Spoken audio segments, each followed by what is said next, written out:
Good morning. I am back in London. I can't believe a month has gone by. I'm back.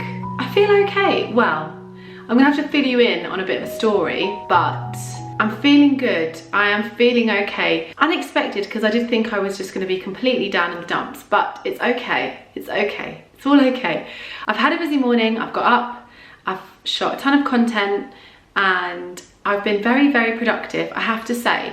Something that I have been wanting to do for a very, very long time is change the way I live my day, specifically from when I get up. So before I went away, and for most of my life, I was always somebody that got up so late. I struggled in the morning. I still do struggle in the mornings, but this is something I wanted to change because I love the idea of getting up early, getting everything done by a certain time, and then having the remainder of the day free, not feeling sluggish, just feeling like energized and good at the beginning of the day, because I normally get it at the end of the day, and that just doesn't work for me and what I do and my lifestyle. I don't think it works for anyone, to be honest, unless you're a night worker and you enjoy it. But I mean, I remember working in nightclubs when I was younger and literally being a vampire, and I didn't enjoy it. I did not enjoy that kind of lifestyle. So I have been actively trying to get up early, even if I don't need to get up early. And I think that's the key, because when you think, oh, I can lay in on this day and that day, you kind of just slump back into old behavior. So since I've been back, I've been getting up early. So the first few days I was getting up at 5, 6. The latest I have been up since I've been back is about 8, which is not that late. And I always want to be up at 5. Like, that's the key time. I want to be part of the 5 a.m. club. Let me in. I'm knocking at the door and I want to be in it. So that's something I've been actively trying to do. I feel like my camera is squint at the moment. Let me pop you down rather than standing there holding it, because it's just easier that way. So as I was saying, I want to be in the 5 a.m. club, and I have been actively pursuing this little dream I have. So I've been going to bed super early. Like, for me, sometimes I'm in bed by 9, and obviously that's key. I used to stay up till like 1, 2 sometimes, and I know these things can happen, but I'm really getting strict with myself. But anyway, I am back, and I thought we'd have a little catch up since I'm back from Thailand. I had Detox. I'm in London now, so yeah, I thought it was a good time to just have a little catch up. I am also wearing a new piece. I just did a reel. It's probably on my Instagram, guys, but I got this in a vintage shop and I'm in love with it. I'm absolutely in love with it. But anyway, I'm surprised I'm this perky after the week I've had.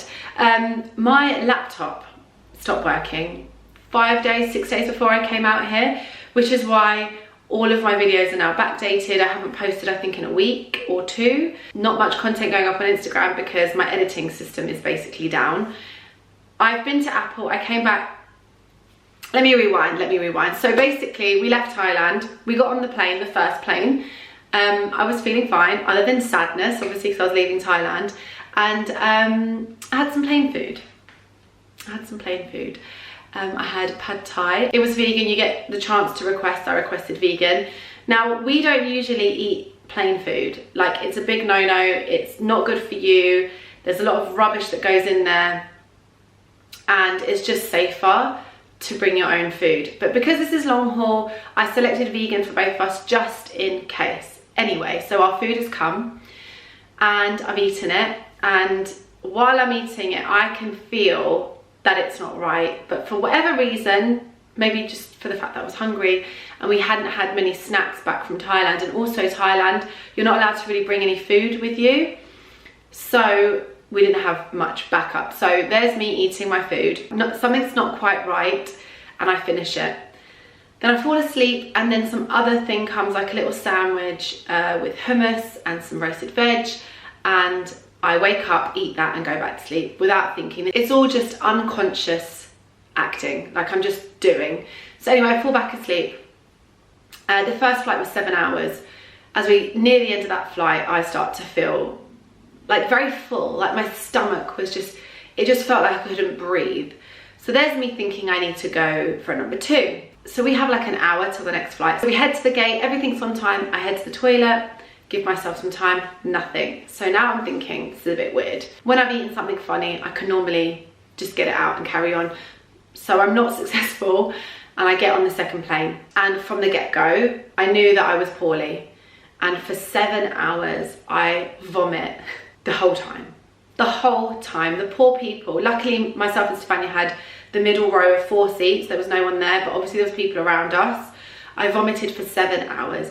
I've clearly got food poisoning from the flight before, and it was just horrendous. So I've not really slept. I vomited for 7 hours. I land in Gatwick and it's freezing. I'm poorly. My computer's not working, and I head home. We arrive home by about 7 o'clock in the morning. We landed in Gatwick at 5. So a very, very early start. At least my 5 a.m. club was going from the get-go. That's a positive. But anyway, I waited for Apple to open, which was about 10 o'clock, and I head to my local Apple with my laptop, literally praying to God, like, please, God, like, don't let this be too bad. Anyway, they take my laptop and they return and tell me that this laptop is dead, basically, and it will cost me near enough £1,000 to repair it. And that was me in floods of tears after the day I'd had, and also because that laptop in particular was very sentimental. That laptop my nonna Elvira bought me literally a few months before she died. She died in July, my birthday was in June, so it was a month before. She bought that for my 30th birthday as her like gift, because she said that I'm gonna cry. She said that she wanted to make whatever it is that I was doing, which was content creating, and she didn't understand what that meant, obviously, because of her generation. They have no idea. But whatever I was doing, she wanted to make it easier for me and help me reach my dreams, basically. So the fact that I have to literally get rid of that laptop really, really upsets me. Still upsets me now, but obviously there's no point in me holding on to a laptop that doesn't work. And she's not in a laptop, you know, she's in everything that I do and everything that I see every day, and it's silly. It's just silly. But anyway, so that's what happened. So I've had a cry. Everyone in Apple was actually really, really lovely to me. They must have thought I was crazy. But I'm still without a laptop. I didn't buy another one at that point because I'm looking at about £2,000 for a new laptop, and I need to spend that, of course, but that wasn't a decision I was going to make. Sleep deprived, food poisoned, and in bits, basically. So that's actually something I'm doing today. I'm going to head after this to Curry's, actually, because they're doing a 24 months interest-free payback. So at least I have that like leeway, and I don't have to put all that money down in one go, which I didn't know about. A good friend of mine told me about. I was going to head to Apple today and just get it. So any of you that are looking for Apple products and you have good credit, Curry's is definitely the go-to. So yeah, so that happened, and I thought I was going to be a miserable monkey, but actually I'm okay. I'm okay. I was speaking to, like I said, a friend yesterday, and he said to me, you know this, you know that this always happens before something amazing happens, and he's so right, and I've just got to accept that this is just the end of one chapter and I'm moving on to another. And he was like, you're going to need a faster machine, you're going to need a better machine, and it's just pushing you to do that. So I'm feeling very positive, and it's still like the beginning of 2023, and I want to continue in that way. Thailand was amazing. I want to actually catch you guys up a bit on Thailand. I know this is a little bit of a chatty video, but for those of you that want to go to Thailand in 2023 and have been in the past, it's different. It's very different. For those of you that haven't been before, then obviously you're not going to feel it, but Thailand has changed. There's a few points. The first is that it's incredibly expensive now. This is something that I didn't even factor in. I took a certain amount of money and thought, oh, I'm going to have loads left over. In fact, I could stay a bit longer if I want. No, I used up that money and it was time to go home. I wasn't going to spend any more money, but it's so much more expensive than it used to be. You could go out there and spend literally nothing and do so much. So that's the first thing. The second thing is that it's so busy. It's incredibly busy. Like, I don't understand where all these people have come from. The tourists that you're getting are Eastern European. They're mainly Russian and Ukrainian. The Thais that we were speaking to said that these people were actually buying up a lot of property and spending a lot of time there. So I didn't really meet very many English tourists, American, Australian, none of that at all. I met a couple of Italians. I would expect to see more because when season is down in Italy, they all run off to Thailand and Cuba and stuff like that. Really wasn't a lot. It was mainly Russians, and it was so busy, like I said, like no peace on the beaches or anything like that, which for me, I'd rather have a bit more peace. So if I go back to Thailand, I need to look for a more secluded part. None of the Thais spoke English anymore. I don't know what happened there. Obviously, they're prioritizing speaking Russian. So communication was very difficult, which was fine because obviously I've been there so many times. I kind of know quite a bit and what the Thais are saying, so that as well. But yeah, overall, Thailand is always amazing. The food's amazing, obviously the weather, but it has changed. Sadly, it has changed like everywhere else. And yeah, it's somewhere you can't really go and get extreme peace for very cheap anymore, unfortunately. I don't know if that's going to change. The flights were ridiculous. They were nearly £2,000. We used to pay like 600. I mean, to be fair, we didn't pay that full amount because we used our points, but that was what they were wanting us to pay. I hear the flights came down, but then they went back up. I don't know what's going on. The other thing was that you'll probably remember in my first video that the rules changed on flying the day we were flying. They have apparently backtracked on that because the Thai people like went crazy and were like, no, like we need our tourists, we can't be doing this. So that's changed back. So there was literally no problems with masks, with COVID, nothing, not even mentioned. It was as if it didn't exist because it doesn't exist. But with that whole side of it, completely fine. And as far as I know, it's still okay to travel quite freely to and from Thailand. So yeah, that was amazing. I wanted to give you guys an update on my detox. Actually, do you know what? I might do that in another video. I might do that in a separate video. But what I will say is that I lost 4.4 kilos. So that's like 4 bags of sugar. I don't know if you guys can tell, but I feel so much better for it.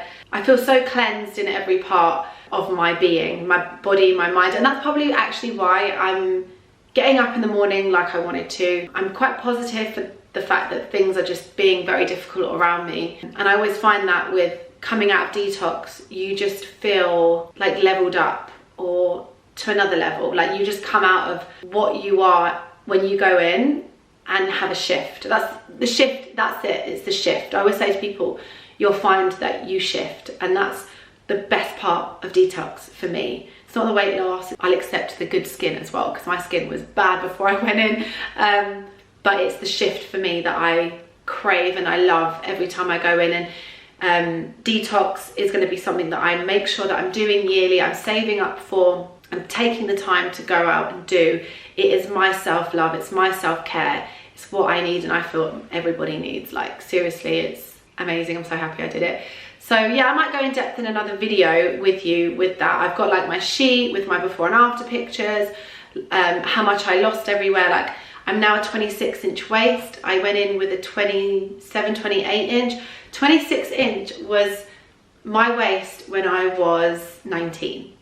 So I'm very happy. I'm very happy, and I intend to keep it this way, which is why my 5 AM starts are key. I'm going back into, well, I've already started exercising. You probably would have seen on my stories that I was back in the gym in Thailand. I don't have a gym here. I don't plan to join a gym because I don't like them, but I can do things in the house. I have a bit of equipment. So yeah, I am definitely already working on my summer body or my lifetime body because I'm never going back to the lazy body. I never had a lazy body, but it was lazy to me. Like I want to feel strong in my body and comfortable.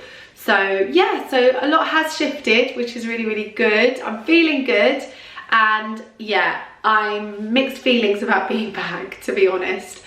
London is weird to me now. I don't know if anyone else senses it, but it just feels odd, and I just feel like it's stagnant here. Like I feel like I'm knocking on doors and trying this and trying that, and I just feel like I'm coming back to the same place, which is so frustrating for somebody like me because I just love to grow and experience and do different things. But I have a lot on my plate anyway, and this is typical because I like to just add more.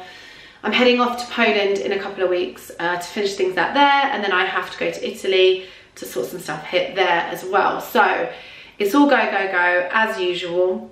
I have a few bits that have come in while I was away, so I wanted to quickly unbox them with you as well. The first one is from my favourite accessories place, I swear to God. Tartan Blanket Company. This piece I actually ordered before I went away, and with the post and the Royal Mail before I left, God knows what was going on, crazy, but nothing arrived. But I picked up this beautiful scarf. I wanted something in a light sandy beige colour, so I picked up their 100% lamb's wool blanket scarf. I always go for their blanket scarves because they are just so big. Look, so you can wear them as a scarf and like a bit of a throw. So like when I'm on holiday over a dress, I would wear it like this, and then obviously you can actually just wear it as a scarf, and you've got so much material. Like for me, if I need to put a scarf on, it means I'm really cold and I need a lot of material to cover that area to not feel any draft of any sort. That's probably the Italian in me, but I hate the cold wind and drafts and stuff like that. So I picked it up in the, I think it's sand, is it sand? Sand Melange. That's the colour that I picked it up in, and I absolutely love it. It's exactly how it looks on the website. Beautiful. You can get it in cashmere as well, but I have the lamb's wool. And guys, like if you have been following me for a while, you'll know that I'm a huge fan of Tartan Blanket Company. Their products are exceptional. The quality is incredible, sustainable, UK-based company. They're in Scotland, and I love Scotland and I love Scottish people. So yeah, if you haven't checked them out already, then you need to, because they also do blankets like throws, other hats and gloves and stuff. I actually got some socks from there as well, which are incredible. I absolutely love them. But yeah, I'll link everything below for you. The next package is from another brand that I use very often. You'll see them on my reels all the time. It's very important to me to wear toxic free products, and fragrance and scents are one of them. So the Narrative have sent me some bits. They've got some new scents for me to try. Like I mentioned, they're toxic free. There's nothing nasty in here, because remember, when you spray yourself, it goes on your skin, which goes into your blood. The word fragrance is an umbrella of like 50 chemicals. I think it's 50, or is it 100? Anyway, it's a lot of chemicals, and that one word is an umbrella to all of those. So you're literally spraying that onto your skin, it's going into your blood, and you're inhaling it, and it goes into your lungs. So you really need to be conscious of what you're spraying on your body. So Narrative do different types. So they've got a roll-on. Like I said, if you watch my reels, if you're over on Instagram, you'll see that I use them all the time. So you've got like a roll-on stick. So that's the roll-on, and that's in scent Strength, which is absolutely lovely. My favourite scent of theirs is the Calling, which is this one. I'm absolutely obsessed with it. It's a very like oudy smell. I love like anything oudy, like almost verging on manly. Like I do like a sweet perfume, but you also get these little cards with affirmations on them. So it says, I am exactly where I'm supposed to be, which actually is extremely fitting to me right now. That's nice. That's a nice little message from universe. I just showed you the roll-on, and the other thing they do is their solids. So the solid comes in a little case like this. It's weighty, it's quality. The space has run out on my SIM card, and I don't have a computer to move things over to continue filming. So I'm gonna have to whiz through this. I don't know how long we've got. I don't know where we were at. Oh yes, we were here at the solids. So this is the Calling scent, which is my absolute favorite. I love it. It's this oudy, musky scent, and it's absolutely beautiful. So I've got that, and you can pick the solids like casing. So I got black. You can also get rose gold, which you probably would have seen in my reels, I keep saying that. This is Awaken.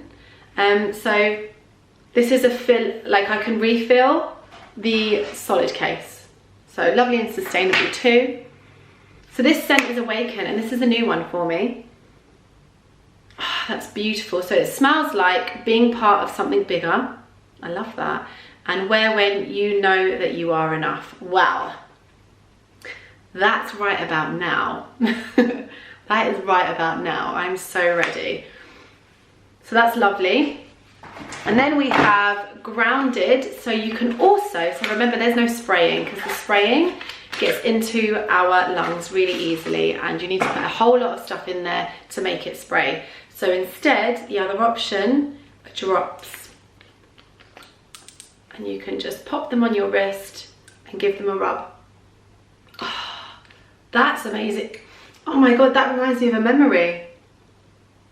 That reminds me of a memory in Scotland when I was 19 years old. How funny is that? Don't you love when smells do that? So this is Grounded, and that's in the drops, like I said. So paraben free, vegan, cruelty free, sustainable.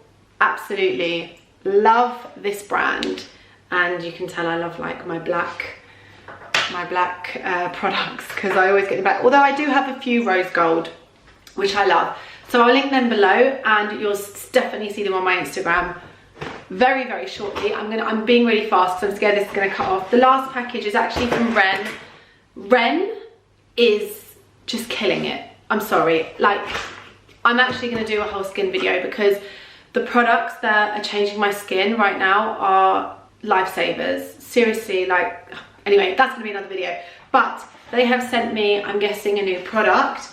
Boost and Protect, show us your instantly plump skin, new perfect, canvas smooth prep and plump. Powered by a synergetic trio of postbiotic bioferments, this simple yet transformative step in your skincare routine elevates the everyday by optimizing the absorption of the products you use on top of it, and instantly plumps the skin with hydration for a bouncy, luminous complexion.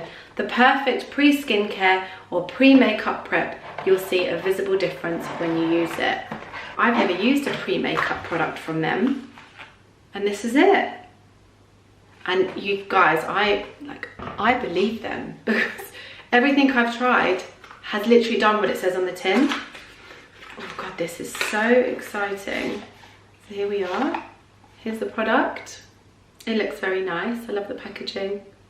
I'm so excited to use this. Like I said, Ren is just killing it right now, and I am going to start doing more skincare videos, because I've really got to know the products very, very well, as well as some other amazing brands and products that I've been using. But yeah, so that's what I wanted to show you. Sorry about the rushiness of the last part, but my situation here right now is a mess, and I'm gonna pop this camera down now, head out to Curry's and grab myself a new laptop and deal with this situation and get it behind me. Thank you so much for being here, guys. As always, please remember to subscribe if you haven't done, and I appreciate each and every one of you, and I'll see you next week.